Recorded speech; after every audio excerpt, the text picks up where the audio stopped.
Kang Agis itu program yang itu satu keluarga satu pengusaha. Emang mau ngedidik jadi pedagang semua. Nah, nanti dulu saya. Nah, ini gimana nih Pak Wakil? Makanya ya boleh nih saya jelaskan. Boleh nih. Dan ini pertama kali nih ya. Pertama kali dijelaskan nih ya. Eksklusif nih podcastnya nih. Emang luar biasa keluarga nih. Satu pengusaha. Oke. Jadi begini ya.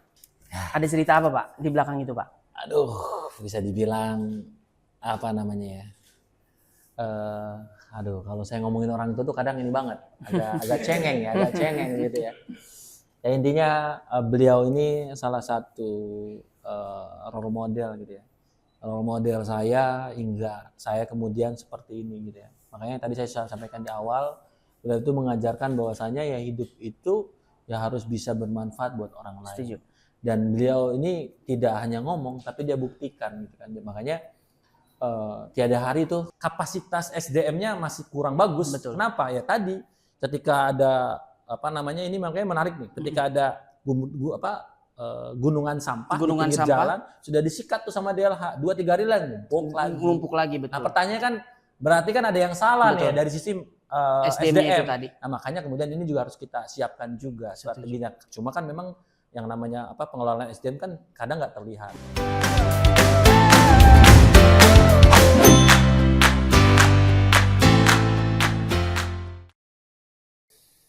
Halo sobat kita, balik lagi barengan sama Zelvin dan kita masih ada di venue dari Horizon Ultima Ratu Serang. Dan kalau misalkan udah ada Zelvin, berarti Zelvin bakalan ngulik dan juga ngobrol-ngobrol bareng. Dan episode kali ini luar biasa keren. Kemarin kita ngundang bisa dibilang kuncennya Kota Serang. Kalau sekarang apa bisa dibilang ya? Second kuncennya Kota Serang juga. Jadi nanti kita bakalan kulik juga karena khusus di episode kali ini kita udah kedatangan ada Bapak Nur Agis Aulia, Wakil Wali Kota Serang. Thank you. Pak Wakil, terima kasih. Sama-sama Jeff. Atas waktunya udah sempet main-main dan juga ngobrol ke. Saya juga terima kasih udah ketemu sama anak muda yang paling semangat. Alhamdulillahirobbilalamin. Siap Pak. Aduh, tapi pertanyaan pertama Pak, saya nggak mau jauh-jauh. Kulit Bapak putih banget, perawatannya apa sih Pak? Masih seriusan? Glowing gitu kelihatannya. Ada perawatan khusus? Yang pertama Pak? Ya wudhu aja. Wudhu. Air wudhu itu. Air wudhu. Itu cukup mencerahkan. Iya betul. Terus habis itu ada yang kedua lagi, ya ini aja sih sebenarnya lebih kepada ya pakai sabun biasa aja. Sabun muka biasa lah ya. Berarti nggak ada perawatan khusus yang kayak nggak boleh sebut merek ya. Nggak boleh sebut merek. Iya betul. Belum built in soalnya. Itu saya itu. Betul luar biasa. Dan kemarin kita sempat ngobrol juga ya sama Pak Wali dan alhamdulillahnya pada kesempatan kali ini jadwalnya cocok juga karena seperti yang kita tahu ya para pemimpin-pemimpin kita ini banyak sekali agendanya khususnya untuk bisa mensejahterakan dan juga memberikan program-program yang bermanfaat khususnya bagi masyarakat di Kota Serang. Oke, kesempatan kali ini Pak Wali, mungkin banyak banget sobat kita yang lagi nonton dan juga masyarakat di Kota Serang juga yang masih penasaran terkait dengan background dan juga masa lalu Pak Wakil itu sendiri. Gimana sih ceritanya dari titel seorang juragan kambing sampai akhirnya berada di titik sekarang? Motivasinya apa nih Pak Wakil? Siap. Jadi ya awalnya memang ketika saya bergelut di bidang pertanian dan peternakan, jadi seorang ibaratnya peternak domba dan kambing. Jadi saya melihat memang ada beberapa hal yang kalau ini dioptimalkan itu bisa menciptakan kebaikan yang sangat besar lagi. Okay. Nah, kemudian waktu itu kan sebelum saya jadi wakil wali kota, akhirnya kemudian saya memilih menjadi anggota DPRD. Alhamdulillah di anggota DPRD itu kemudian dengan fungsi dan perannya, itu ternyata betul. Ketika saya menjadi juragan kambing, saya paling bisa bantu 100-200 petani peternak, gitu ya. Tapi setelah menjadi anggota DPRD 10.000 pelaku UMKM kita bisa bantu. Wow. Kemudian masyarakat miskin kota waktu itu kita bantu stimulus, begitu kan ya. Kemudian petani peternak kita bisa bantu 7.000-an lebih. Begitu. Artinya apa? Nah setelah menjadi anggota DPRD. Mempunyai kewenangan itu kita bisa lebih banyak lagi. Dan kemudian akhirnya kan ter-challenge begitu ya. Kalau kemarin saya menjadi juragan kambing paling ratusan orang yang saya bantu. Betul. Nah kemudian menjadi anggota DPRD puluhan ribuan. Target saya menjadi wakil wali kota saya bisa buat kebaikan ratusan ribu dan jutaan orang yang bisa kita bantu. Luar biasa. Keren banget. Tapi pernah kebayang nggak sih Pak Wakil bahwa sebenarnya mungkin dulu waktu masih remaja atau mungkin masih anak-anak, terbayang nggak sekarang berada di posisi? Apakah memang sudah ada proyeksi rencana ke depan atau dibiarkan mengalir aja dalam kehidupan? Ya, awalnya kalau di flashback saya waktu kecil begitu kan, waktu remaja maupun dewasa begitu, memang belum pernah membayangkan akan kemudian masuk ke posisi-posisi seperti apa namanya wakil wali kota sekarang ini ya. Karena memang dulu kan pada umumnya ya. Jadi kalau pengen kalau ditanya cita-cita pengen jadi apa ya, dokter, pengen jadi polisi gitu ya. Nah, cuma seiring berjalannya waktu ternyata saya bilang ya, saya lebih menarik menjadi seorang entrepreneur begitu. Nah, makanya kemudian jadilah pengusaha peternakan gitu. Nah, dan ternyata ketika kita pengen jauh lebih membuat manfaat yang lebih banyak lagi ya, mau nggak mau kita harus masuk ke jabatan-jabatan strategis. Setuju. Nah, makanya saya memandang bahwa jabatan wakil wali kota ini jabatan yang ya mau nggak mau saya diberikan kesempatan untuk bagaimana kemudian saya bisa melipat gandakan kebaikan, memperluas kebaikan dan memperkuat kebaikan gitu. Nah, ini yang menurut saya tidak banyak kesempatan yang bisa diraih kalau nggak kita menempati jabatan strategis itu. Jadi waktu kecil nggak terlalu ini sih sebenarnya ya pada umumnya lah senang main gitu ya, biasa gitu kan. Artinya ya pada umumnya lah ngambil jambu gitu ya. Kemudian ya bandel lah ya dulu, bandel lah ya. Berarti pernah ngalamin juga nyolong-nyolong jambu dulu. Wah, itu dulu mah. Oh iya jambu. Oh iya betul. Mangga juga kita sikat. Ya, namanya anak kecil ya sobat kita gitu. Betul. Seru banget. Oke, luar biasa. Ini kayaknya ada yang mau masuk dulu nih Pak Wakil. Mantap. Coba kita lihat nih. Apa nih yang seger-seger nih? Yang seger-seger dong. Luar biasa. Ini welcome drink kita Pak, Sawi Oh. Jus. Oke. Minuman Horizon Pak. Berarti kalau ke Horizon kita dikasih ini ya? Sawi Jus. Sawi Mantap. Jus. Sobat kita ini keren banget nih. Betul. Jadi sobat kita kalau mampir nginep di Horizon Ultimate nanti akan merasakan segernya dan nikmatnya welcome drink. Welcome coba drink ya. Ini. Biar gimana? Sikat Pak Wakil. Kalau yang ini apa Mantap. Mas? Kalau yang itu Horizon Punch. Oh, ini Horizon Punch. Keren. Harganya 54.000. Kalau yang ini? Kalau yang ini Sawi Jus. Sawi Jus. Minuman kita. Oh jadi, Horizon. berarti nggak ada harganya. Oh jadi datang aja gratis. Oh gitu, khas Horizon. Nah, Oke, luar biasa. Makanya tadi sobat kita jangan lupa mampir Ke Horizon kalau Ultima pengen Ratu. ngerasain gratis. Sawi Jus. Nah. Mantep banget, luar biasa. Seneng deh kalau misalkan masih Segar. udah begitu gitu ya. Ngobrolnya tuh jadi ngalir cair gitu. Sampai akhirnya tadi yang promoin bukan saya gitu, Pak Wakil yang promoin. Makasih banyak ya Pak ya. Sama-sama aja. Oke. Santai aja. Luar biasa. Terus kita lanjut lagi nih. Tadi kan sempat juga ternyata di awal bisa dibilang niat Pak Wakil ini adalah bisa bermanfaat bagi banyak orang. Ketika menjadi peternak itu bisa dibilang membantu dan juga bermanfaat bagi ratusan orang. Betul. Terus juga jadi DPRD ribuan. Sampai akhirnya timbullah niat dan juga mungkin tekad juga untuk bisa membantu lebih banyak orang. Sampai akhirnya berada dan juga memilih untuk maju menjadi wakil wali kota Serang. That's right. Oke, luar biasa. Apakah ini adalah prinsip yang ditanamkan dari keluarga atau dengan beriringan waktu sampai akhirnya mungkin Pak Wakil ini melihat kondisi di Kota Serang itu sendiri sampai akhirnya memiliki tekad untuk maju atau dari mana asal mulanya sebenarnya? Jadi memang Pak Wakil. Kenapa kemudian saya memiliki pandangan atau perspektif yang tadi disampaikan oleh Jeff, karena memang ini tidak lepas dari tadi lingkungan keluarga saya. Jadi ibu sama bapak saya itu memang dari kecil, waktu saya kecil tuh senangnya ngebantu orang. Jadi ngebantu orang dan segala macam. Bahkan ini bapak dan ibu saya itu bergantian jadi RT RW, bahkan udah lebih dari 20 tahun kayaknya. Lebih dari 20 tahun? Jadi terus lagi, ganti lagi, nggak ada yang mau tuh. Saking karena tadi. Dan di situ saya kira memang ini luar biasa. Jadi memang contoh atau model bagaimana kemudian bermanfaat lebih baik, saya belajarnya langsung dari ibu saya dan bapak saya begitu. Dan kalau ibu dan bapak saya bantu itu udah nggak pernah hitung-hitungan dan segala macam. Nah ini yang kemudian menjadi satu memori yang melekat kepada saya sehingga kemudian saya juga ingin menjadi orang yang bermanfaat begitu. Kenapa? Karena saya melihat bahwasannya kenapa ibu dan bapak saya itu kelihatannya adem, santai dan segala macam gitu, nggak ada beban karena memang hobinya bantu orang. Dan ternyata ketika kita bisa bantu orang tuh wah ini banget gitu. Rasanya benar-benar bagi saya bahagia banget gitu. Nah, makanya titik saya berbahagia itu ya salah satunya adalah bisa bantu banyak orang dan itu saya dapatkan dari contohnya dari ibu dan bapak saya. Dari orang tua. Luar biasa. Boleh kasih tepuk tangan sekali lagi untuk Pak Wakil dong. Keren banget.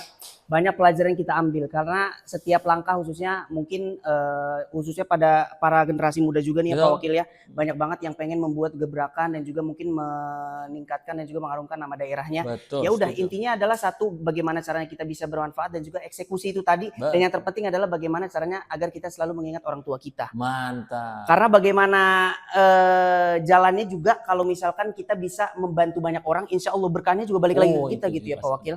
Dan itu yang dirasakan Pak Wakil itu sendiri. Kalau misalkan momen-momen masa-masa kelam ya, ada nggak sih Pak Wakil di jenjang karir ini? Kalau masa-masa kelam ya pasti ada. Ya. Karena banyak hal-hal yang membuat saya juga akhirnya kemudian sadar bahwa apa yang kemudian saya rencanakan, apa yang kemudian saya cita-citakan itu tidak mulus gitu kan. Pasti ada kendala, ada tantangan dan rintangan gitu kan. Artinya ya saya sebenarnya dulu ketika saya memulai memilih kampus, misalkan mau kuliah gitu kan, ya saya juga nggak keterima gitu kan di Fakultas Kedokteran gitu kan. Jadi kan kecewa gitu kan. Kemudian nggak keterima juga di Akmil gitu kan, daftar kan, kecewa juga. Nah itu kan pasti ya. Nah di situ cuman memang ternyata ya saya merasa bahwa ya itu bukan akhir gitu. Setuju. Akhirnya kemudian saya ditempatkan di mana yang memang betul-betul ini yang paling tepat untuk kemudian saya jalani. Gitu. Akhirnya kemudian masuk di fakultas yang memang ternyata di sini saya bisa lebih mengeksplor diri saya sendiri. Kemudian saya akhirnya bisa membangun jejaring dan paling penting adalah saya punya banyak wawasan, pengetahuan yang akhirnya kemudian ini bisa saya realisasikan, kita aktualisasikan sehingga kemudian mengantarkan saya sampai hari ini. Gitu. Wow, luar biasa. Dan kita bisa lihat juga bahwa Pak Wakil ini bisa dibilang umurnya muda gitu ya. Yes, 36 tahun. 36 tahun, masih muda juga terjun ke dunia politik. Betul. Dan sebagai anak muda tuh kayaknya gak afdol rasanya kalau misalkan kita sebagai anak muda gak punya idealis. Nah, gimana nih caranya seorang Pak Wakil, anak muda umur baru 36 tahun di dunia pemerintahan politik yang seperti ini bisa menyeimbangkan antara idealisme dan juga rasa tanggung jawabnya?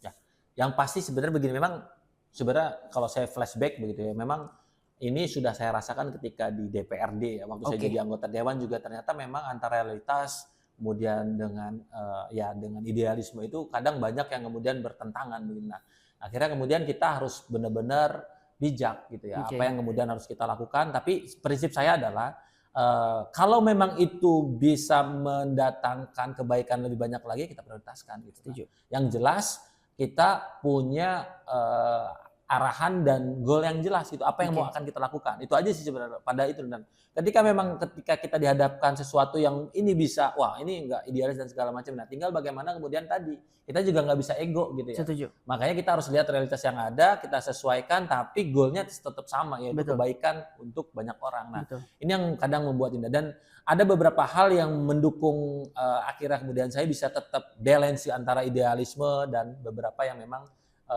itu menantang gitu. Nah, ya tadi circle, teman, pertemanan, gitu, komunitas. Makanya saya senang gitu akhirnya berteman, kemudian berguru dengan banyak sekali elemen-elemen masyarakat ya, baik itu dosen, kemudian pegiat, aktivis sosial, seniman dan segala macamnya. Ini kemudian menjadikan saya makin makin wise, makin bijak gitu. Dan mau nggak mau memang ketika kita dihadapkan dibenturkan dengan ya ini bertentangan dengan idealisme, ya mau nggak mau akhirnya kemudian ya kita harus melihat gitu kan realitas yang ada gitu kan. Akhirnya ya kita sesuaikan aja.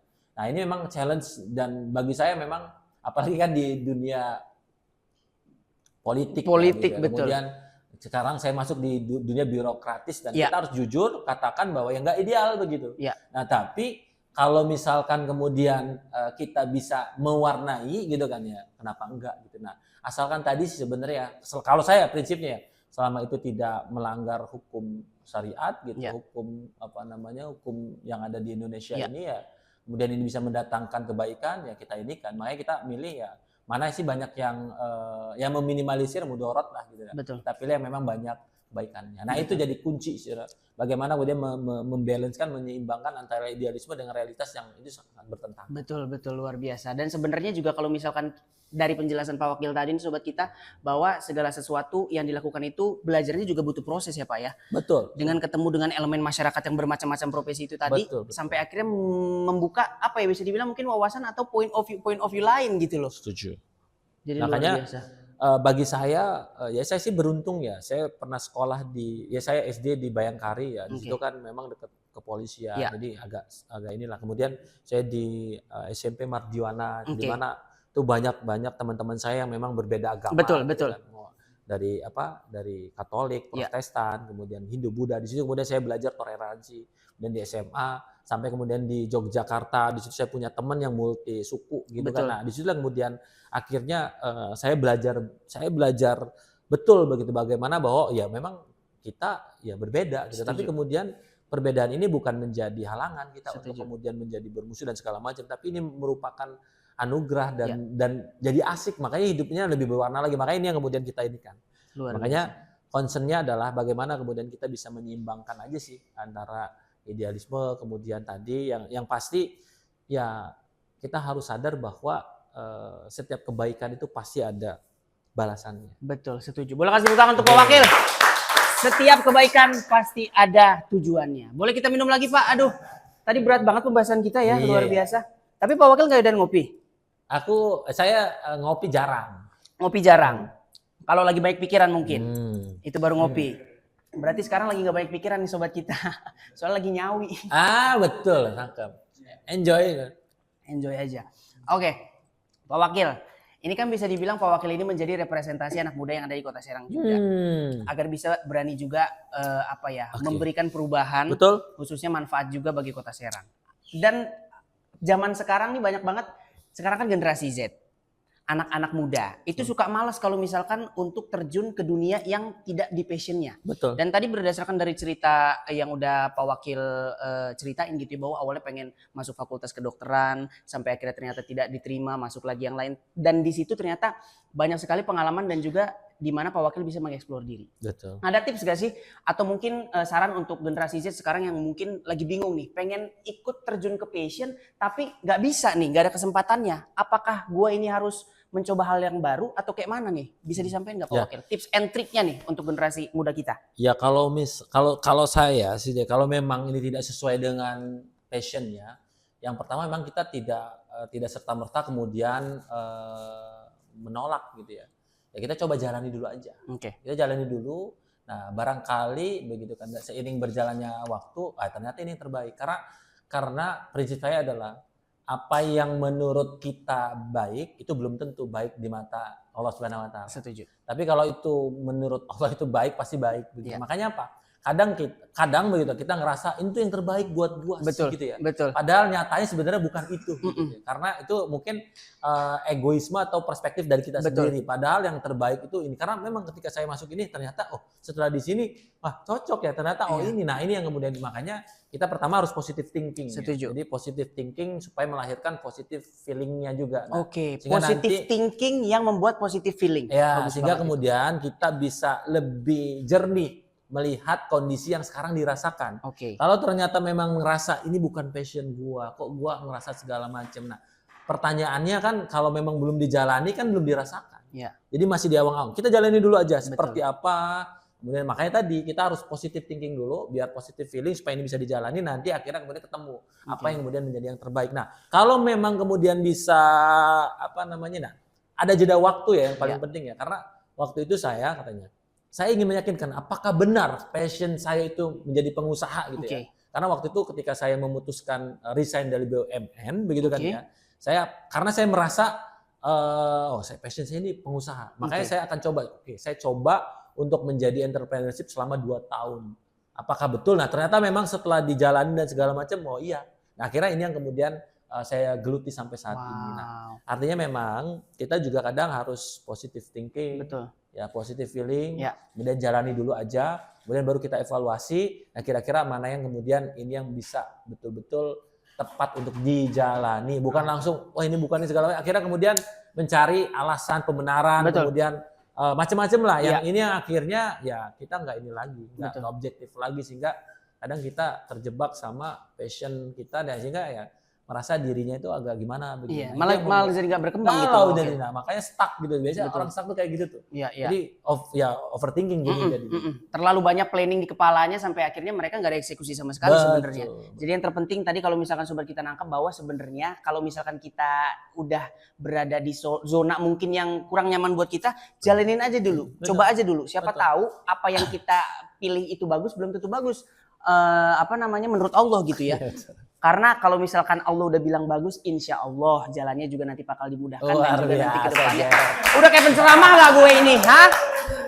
Luar biasa nih. Luar biasa. Jadi kayak Ustadz saya jatuhnya nih Pak Wakil ya, luar biasa. Oke, Pak Wakil, aku juga sempat ngelihat beberapa postingan Pak Wakil juga di sosial media. Seru banget sebenarnya, anak muda banget.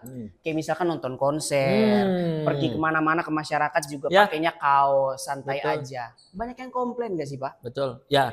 Sebenarnya memang banyak yang komplain, betul ya. Oh, banyak yang komplain. Ya, ini banyak yang komplain. Banyak yang ngasih masukan. Oh, banyak yang ngasih masukan. Oke. Ya, pertama memang istilahnya ya pakai kaos, terus rambut jarang disisir gitu kan. Jadi, nah, tapi ya itulah saya sebenarnya. Makanya kemudian kenapa ini penampilan saya seperti itu? Karena bagi saya itu yang paling nyaman. Nah, itu yang menjaga saya supaya tidak terlalu gitu ya, tidak terlalu over tadi, over ya jadi apapun itu segala macam. Karena bagi saya ya jabatan dan segala macam itu kan sementara sifatnya gitu ya. Artinya ya nggak aneh. Makanya prinsip saya adalah saya tidak akan merubah gaya hidup begitu kan ya. Karena kalau gaya hidupnya semakin naik nanti malah sayanya akan semakin ini juga gitu kan. Jumawa gitu kan ya. Nah akhirnya ya memang karena lebih nyaman pakai kaos lebih nyaman. Apalagi kalau konser. Kalau konser itu saya paling seneng ya karena memang itu healing saya kalau bahasa anak muda zaman sekarang. Betul. Iya dong. Makanya begini buat teman-teman anak muda, sobat kita nih ya. Nih ya, jadi salah satu tips supaya hidupnya bahagia gitu, nggak stres, nggak galau ya tadi. Kalau nggak ketawa, nyanyi. Nah itu ya, sama jalan-jalan. Itu aja. Jadi ketika teman-teman tuh stres ya pasti jarang ketawa, jarang mengungkapkan ini nyanyi. Nah itu ya. Jadi makanya ya saya hampir rutin begitu ya. Kalau memang ada kesempatan, apalagi gitu kan band yang memang saya senengi, gitu kan, udah pasti tuh mau dimanapun saya kejar. Nah itu yang kemudian kita ini. Makanya sobat kita supaya nggak banyak galau, nggak banyak stres ya nyanyi gitu. Kemudian ketawa gitu kan ya. Ya udah sama jalan-jalan itu. Betul.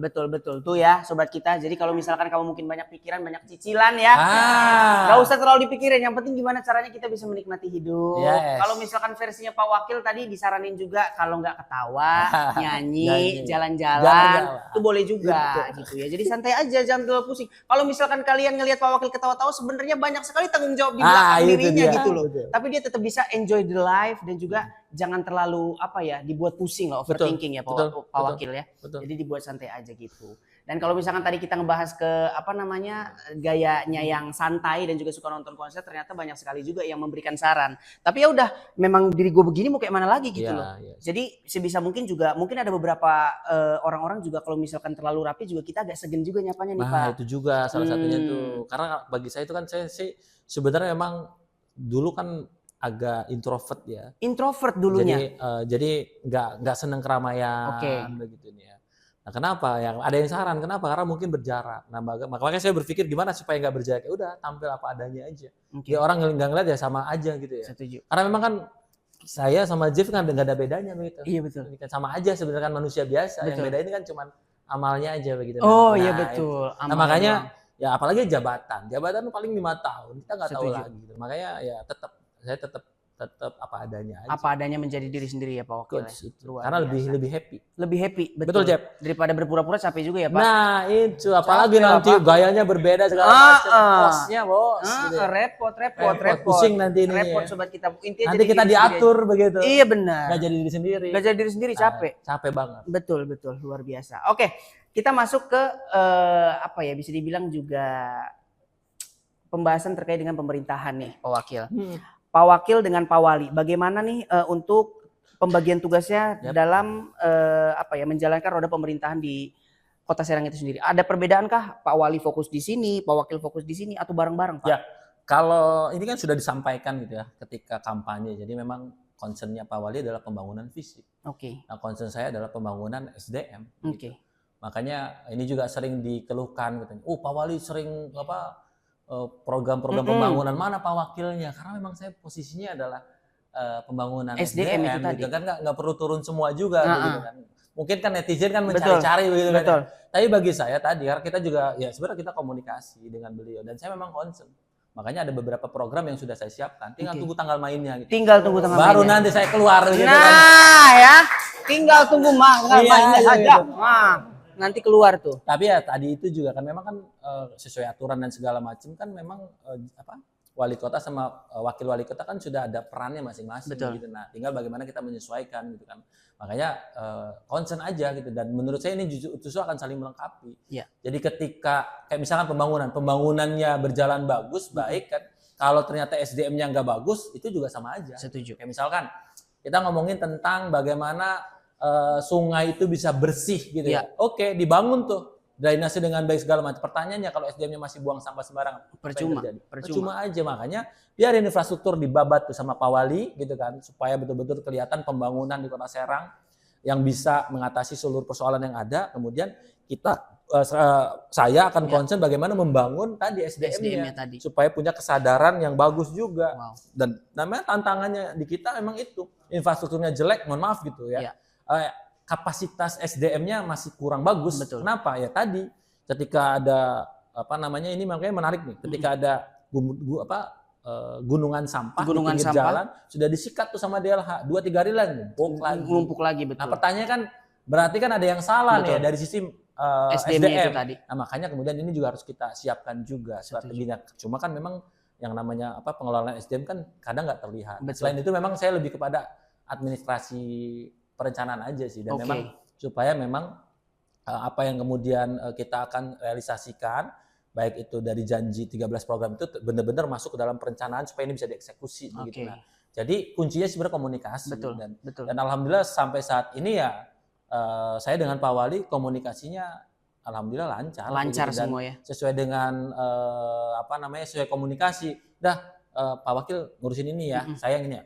Itu aja sih sebenarnya. Itu aja intinya ya. Karena itu tadi biar semuanya jalan-jalannya bareng, majunya bareng, disikat dari infrastruktur ada, dari SDM juga ada. Itu tadi luar biasa. Boleh kasih tepuk tangan sekali lagi untuk Pak Wakil kita. Tapi Pak Wakil aku jadi penasaran nih, ngelihat beberapa postingannya di sosial media kan akrab banget nih sama Pak Wali ya, makan bareng segala macam. Iya. Sempet ada cekcok-cekcok ini nggak sih perbedaan pendapat kayak gitu? Ya sebenarnya kan biasa ya kalau perbedaan cara pandang dan segala macam ya kita diskusikan aja begitu kan. Nah, tapi poinnya kan sebenarnya kita harus objektif apa yang kemudian menjadi yang paling tepat, yang paling betul-betul ini bisa direalisasikan aja.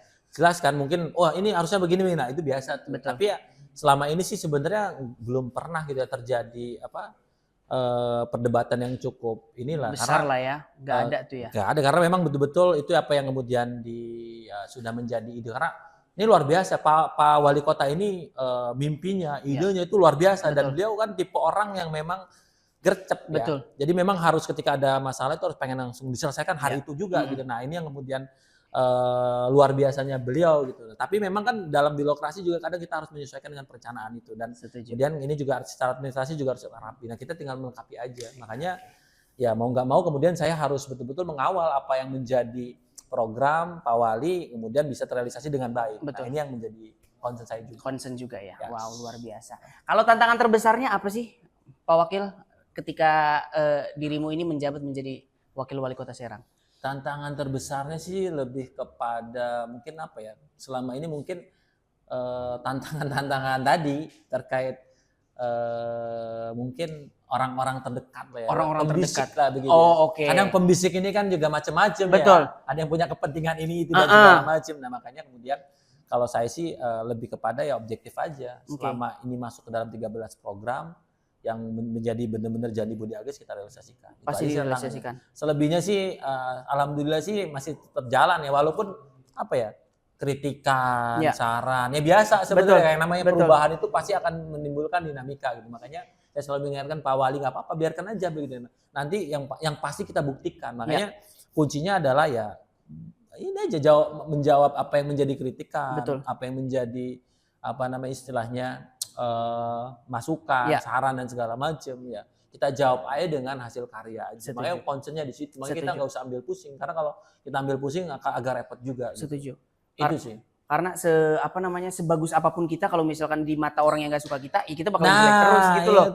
Jadi percuma aja. Ya udah kita fokus aja berbuat yang terbaik, fokus ke tujuan kita, visi misi kita. Dan tadi kalau misalkan mungkin orang-orang di luar sana banyak yang ngomong segala macam dan tidak sesuai dengan 13 program prioritas itu tadi. Yes. Ya sorry dulu nanti nih, tapi kalau misalnya sesuai, insya Allah 100% akan full di support. Betul dong, Pak Wakil? Betul. Luar biasa. Terus kalau misalkan untuk membedakan, membagi waktu nih, dengan tugas administratif dan juga turun langsung ke lapangan bertemu masyarakat.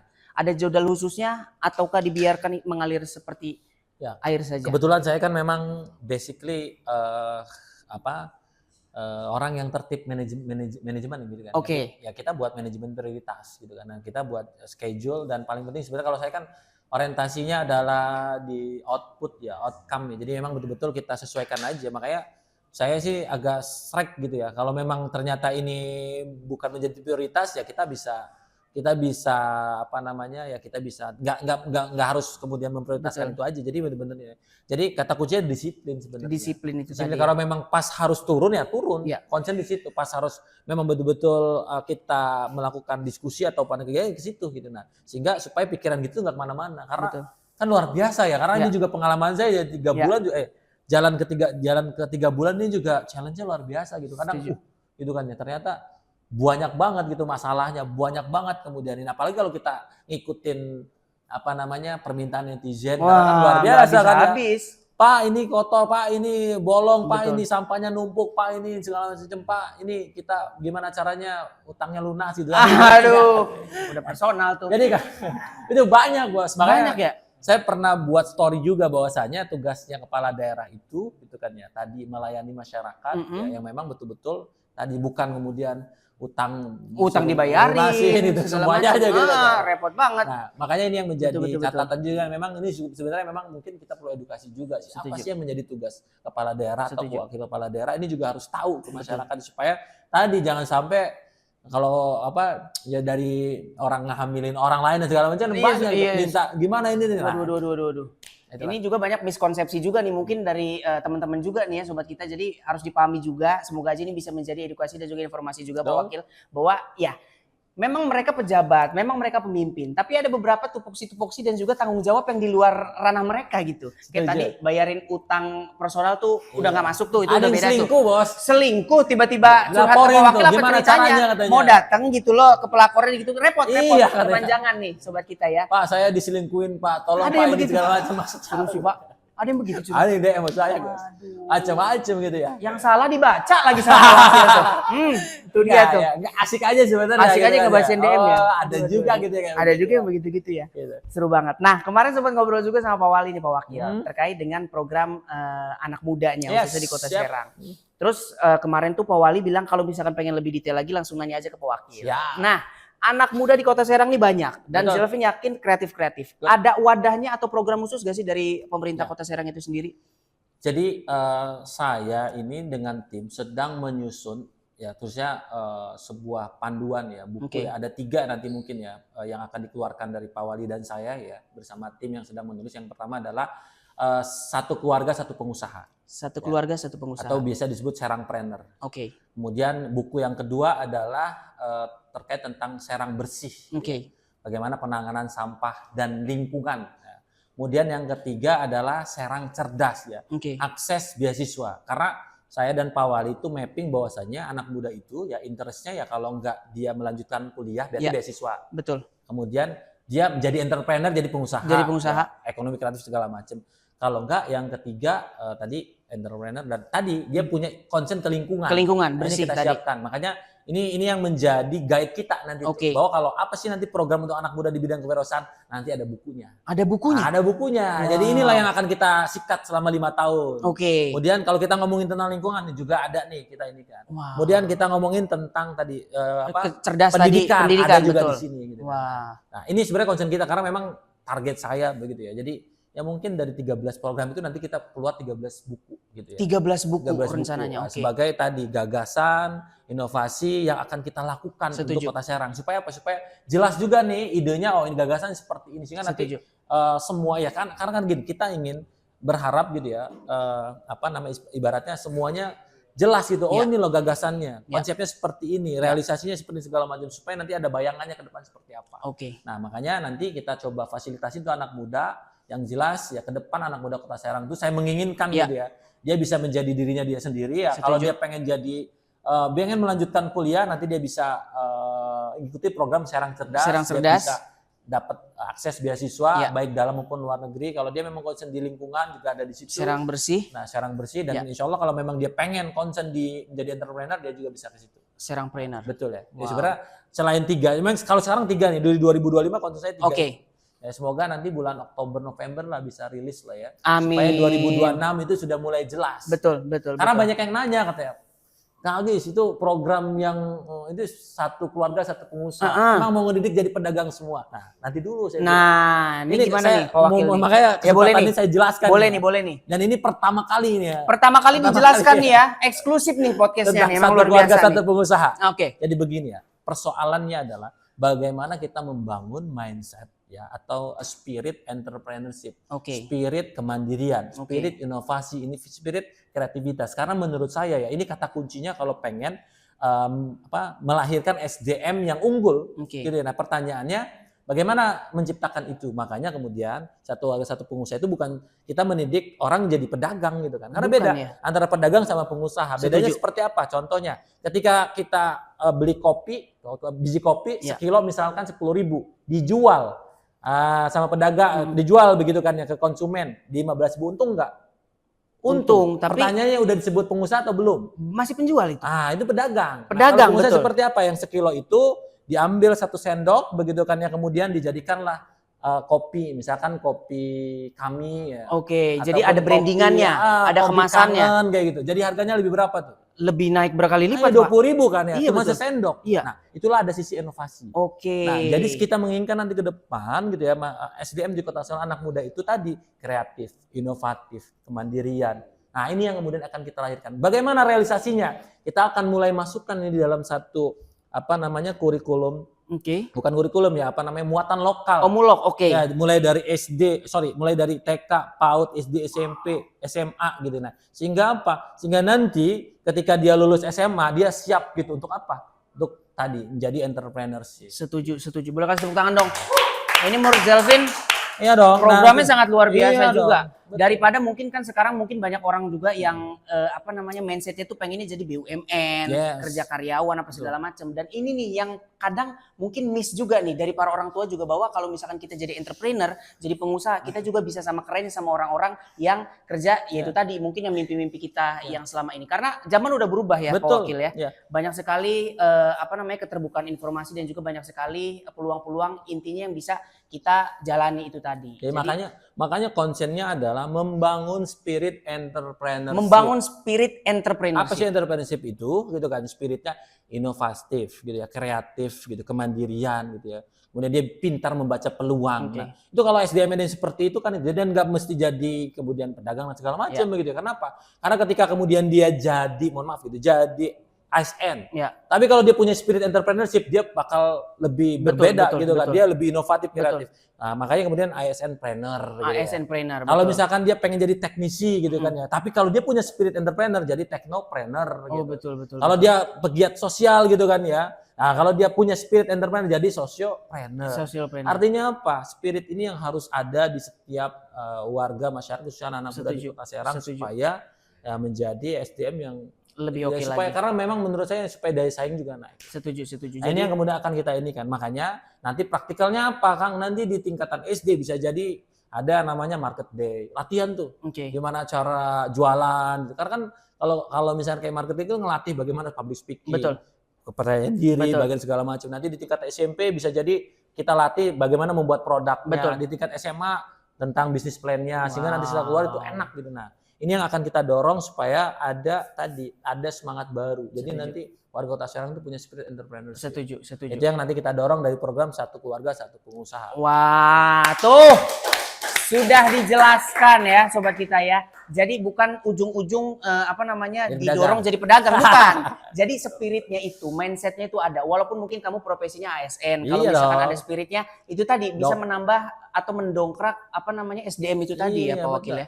Nanti ketika dia jadi dokter kalau punya spirit entrepreneurship pasti beda. Karena pasti dia lebih kreatif, lebih inovatif, lebih mandiri gitu ya. Mau jadi apa misalkan polisi mau tentara dia pasti lebih kreatif. Itu. Nah kalau itu udah mulai tertanam sejak kecil gitu ya sampai dewasa, saya kira nanti akan jadi yang berbeda gitu. Sehingga dia akan lihat pintar membaca peluang dan paling penting adalah dia akan kemudian ya melahirkan inovasi kreativitas yang nanti efeknya adalah bisa bermanfaat untuk lingkungan di sekitarnya bahkan lingkungan secara luas. Ini kata kuncinya untuk merubah gitu. Nah makanya concernnya adalah bagaimana kemudian spirit ini harus ada di setiap keluarga Kota Serang. Setiap keluarga di Kota Serang. Iya dong, Serang. kalau di rumahnya itu ada orang yang spirit inovasi kreativitas, itu kan akan berbeda nanti jauh lebih.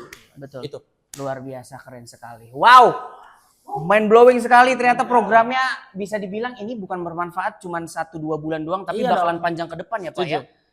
5 tahun ke depan, insya Allah kalau misalkan ini terrealisasi dengan maksimal, insya Allah Zelvin yakin banget Kota Serang menjadi kota yang sangat luar biasa keren dan juga maju Pak. Amin. Dan kita doain tadi ya sobat kita udah dijelasin bahwa fokusnya nanti buat 3 buku itu tadi yang menjadi difokuskan agar bisa terrealisasi di tahun 2025 ini ya Pak. Serangpreneur, Serang Cerdas dan juga Serang Bersih.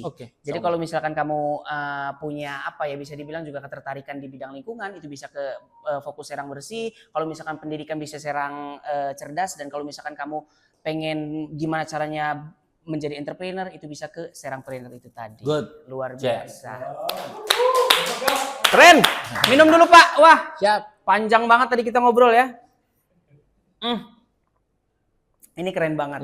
Karena zaman sekarang apalagi ya kita lihat juga bahwa banyak juga nih anak-anak muda yang mulai terjun ke dunia politik gitu ya. Salah satu contoh konkretnya adalah Pak Wakil kita sekarang nih sobat kita, dan semoga saja bisa menjadi inspirasi juga dan juga role model agar kalau misalkan kamu pengen terjun ke dunia politik, pengen bermanfaat bagi orang lain, bisa meniru Bapak Wakil Wali Kota kita. Luar biasa. Oke Pak, ini aku sebenarnya ada pertanyaan lagi gitu ya terkait dengan kebijakan yang ada di Kota Serang nih. Kalau misalkan dalam membuat program dan juga kebijakannya, ada tupoksi khusus lagi nggak sih Pak antara Bapak dan Pak Wali, kayak misalkan fokusnya bareng-bareng atau punya tim bareng terus brainstorming bareng sampai akhirnya ya udah deh keluar nih satu program ini gitu loh. Yang jelas kalau saya sama Pak Wali kan diskusi aja dulu begitu. Ketika beliau punya ide gagasan begitu kan, kemudian ya biasanya mendiskusikan dan kemudian ya kita komunikasikan ya sudah. Ya, kalau beliau kan kalau bisa cepat ya, kalau bisa hari ini selesaikan hari ini gitu. Jadi ya sebenarnya komunikasi. Jadi kata kuncinya adalah komunikasi. Komunikasi betul ya. Karena ya itulah, karena memang mau nggak mau kan itu juga butuh partner untuk diskusi juga. Nah itu sih yang jadi kunci saya sama Pak Wali sih. Intinya sih sebenarnya ya berbagi ini aja gitu kan. Iya, oke Pak. Harapannya terakhir nih Pak. Siap. Untuk Kota Serang nanti mungkin 5 atau 10 tahun ke depan, harapannya apa Bapak sebagai wakil wali kota untuk baik itu SDM-nya, infrastrukturnya dan juga Kota Serang selalu dulu. Monggo Pak. Ya. Mimpi saya yang pertama adalah sama-sama Pak Wali juga ya, menjadikan Kota Serang maju kotanya bahagia sejahtera warganya. Karena itu menjadi bagian dari visi misi kita ya. Visi misi. Maju kotanya bahagia sejahtera warganya. Nah, harapannya ke depan memang tadi persoalan terkait tentang infrastruktur bisa terselesaikan ya. Kemudian yang kedua adalah peningkatan SDM, peningkatan skill SDM yang mumpuni ya, supaya nanti kemudian siap untuk menyambut tadi bonus geografi, kemudian siap menyambut persaingan gitu ya. Karena persaingannya bukan lagi dengan orang Kota Serang, bisa jadi dengan orang luar negeri. Betul. Ini kita siapkan. Nah, ke depan kita ingin menjadi Kota Serang secara pembangunan fisik itu yang betul-betul ibu kota ya. Tapi kemudian SDM-nya itu unggul ya, kreatif, inovatif gitu. Nah, kemudian permasalahan-permasalahan sosial bisa kita selesaikan dengan baik, kemiskinan, pengangguran, dan permasalahan sosial lainnya gitu. Jadi ke depan 5 tahun ke depan Kota Serang maju kotanya bahagia sejahtera warganya. Wow, boleh kasih tepuk tangan untuk Pak Wakil Wali Kota kita. Keren sekali. Oke, tadi kita udah ngobrol banyak banget dan pasti banyak banget informasi dan juga fun fact khususnya mungkin di sobat kita di episode kali ini. Tapi untuk sebelum kita tutup Pak Wakil, aku ada sesuatu ini. Kita ada segmen Mystery Box. Jadi di sini dilihat ada apa di dalamnya, terus apakah hubungannya dengan diri Mas Wakil. Apa nih buka? Ini? Boleh dibuka Bapak? Oh nggak bisa. Nah ini Pak. Nah. Oh gua nggak tahu. Coba. Ush. Ada apa di dalam Pak? Waduh. Coba dilihat. Aduh mantap. Siapa itu Pak? Dari ibu saya dan bapak saya. Orang tua. Yep. Ada cerita apa Pak di belakang itu Pak? Aduh, bisa dibilang apa namanya ya? Aduh, kalau saya ngomongin orang tua tuh kadang ini banget, agak cengeng ya, agak cengeng gitu ya. Ya intinya beliau ini salah satu role model gitu ya. Role model saya hingga saya kemudian seperti ini gitu ya. Makanya tadi saya sampaikan di awal, beliau itu mengajarkan bahwasanya ya hidup itu ya harus bisa bermanfaat buat orang lain. Setuju. Dan beliau ini tidak hanya ngomong tapi dia buktikan gitu kan. Makanya tiada hari tuh beliau tuh membantu orang gitu. Makanya dulu bahkan waktu saya kecil gitu kan ya, dia lebih memprioritaskan membantu orang dibandingkan kita gitu di keluarga gitu. Makanya ini yang menjadi apa inspirasi saya juga gitu bahwasanya ya, dan ternyata apa sih yang menjadi kunci kebahagiaan mereka, yaitu membantu banyak orang. Makanya saya sadar bahwasanya oh ternyata kalau kita pengen hidup bahagia kita harus banyak membantu orang. Itu makanya puncak kebahagiaan saya bisa membantu banyak orang. Nah makanya ketika kemudian saya bisa lebih lagi membantu banyak, makanya di titik ini kan saya pengen ya jutaan orang yang bisa kita bantu supaya betul-betul saya juga bisa bahagia. Dan karena hidup kita terbatas, ini yang kemudian jadi ini dari mana ini Mas? Seberapa dekat sih sama orang tua Pak Wakil? Masya Allah ini. Deket banget Pak. Katanya aku dengar info juga bahwa sebenarnya kalau misalkan Pak Wakil ini suka ada sungkem dan juga apakah itu memang ritual khusus Pak untuk menjalani hari ini kalau misalkan mungkin mengambil keputusan yang besar dan juga apa? Yes. Kalau itu sebenarnya memang lebih kepada adab ya. Okay. Dan memang kalau apalagi kepada ibu saya begitu ya. Jadi memang saya sih sebenarnya kan selalu bilang bahwasanya apa yang ya saya dapatkan saat ini bukan karena saya hebat gitu ya. Bisa jadi karena doa orang tua saya. Itu sih benar, dan bisa jadi kebaikan-kebaikan orang tua saya yang dilakukan yang lalu-lalu itu akhirnya kemudian saya dapat kecipratannya. Makanya kemudian saya ya nggak boleh sombong, nggak boleh ibaratnya jumawa gitu. Sekali lagi karena posisi saat ini bisa jadi bukan karena saya hebat, bukan saya pinter, bukan saya keren gitu, bukan. Karena bisa jadi ini adalah panennya orang tua saya ketika membantu banyak orang waktu kecil dan segala macam. Makanya ini dan itu ya sungkem dan segala macam itu bagian dari cara saya betul-betul apa namanya ibaratnya respect gitu ya, hormat kepada orang tua saya, dan saya tetap yakin bahwasanya ya orang tua saya ini ya salah satu kunci saya bisa sampai saat ini dengan kondisi yang sekarang. Jadi luar biasa. Itu. Ada pesan orang tua nggak yang diingat sampai sekarang Pak? Ya tadi sih sebenarnya harus terus bermanfaat gitu ya. Jadi harus terus banyak bantu banyak orang. Itu pesan dari orang tua saya, dan yang paling mengena ya kalau bapak saya bilang ya hidup itu kan cuma sebentar gitu ya. Jadi kalau kamu apa namanya bisa membantu banyak orang ya, kalau perlu ya banyak-banyak ya gitu, supaya nanti kamu bisa betul-betul ini. Dan ingat aja pokoknya poinnya adalah ketika membantu banyak orang ya jangan berharap kemudian pengen dibalas gitu ya. Nanti insya Allah gitu kan bisa jadi ini nanti kalau bahasanya kan ya bisa jadi investasi ke depan. Setuju. Buat siapa? Buat anak-anak kita. Setuju. Anak kita kan tiba-tiba nanti dibantu, dimudahkan segala macam. Makanya yang kemudian saya selalu ingat dari pesan orang tua. Makanya benar-benar kita harus ya benerin lah.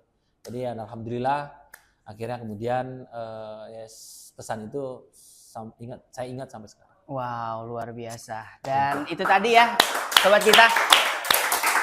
Ridho Allah adalah ridho orang tua, dan apa yang kita tabur sekarang insya Allah akan dituai nanti. Nah, luar biasa. Boleh kasih tepuk tangan sekali lagi untuk Bapak Wakil Wali Kota kita, Nur Agis Aulia. Terima kasih Pak. Siap Jeb, thank you Jeb. Atas kesempatannya. Aku juga thank you banget. Sukses selalu, Okay, sehat selalu Pak. Siap. Semoga dilancarkan dalam menjalani semua aktivitasnya. Oke, terima kasih sobat kita yang udah nonton episode ini, dan jangan lupa untuk selalu like, comment, and share konten dari Ruang Kita Podcast. Dan terima kasih lagi untuk Horizon Ultima Ratu Serang yang telah menyediakan minuman yang enak ya Pak ya.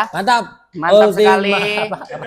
Horizon Ultimate keren. Ultima Ratu itu tadi, dan jangan lupa juga kalau misalkan pengen tahu-tahu promo dan juga diskon apa bisa langsung cek Instagramnya di @horizonultimaratu. Saya Jalvi pamit, sampai ketemu di lain kesempatan. Bye bye.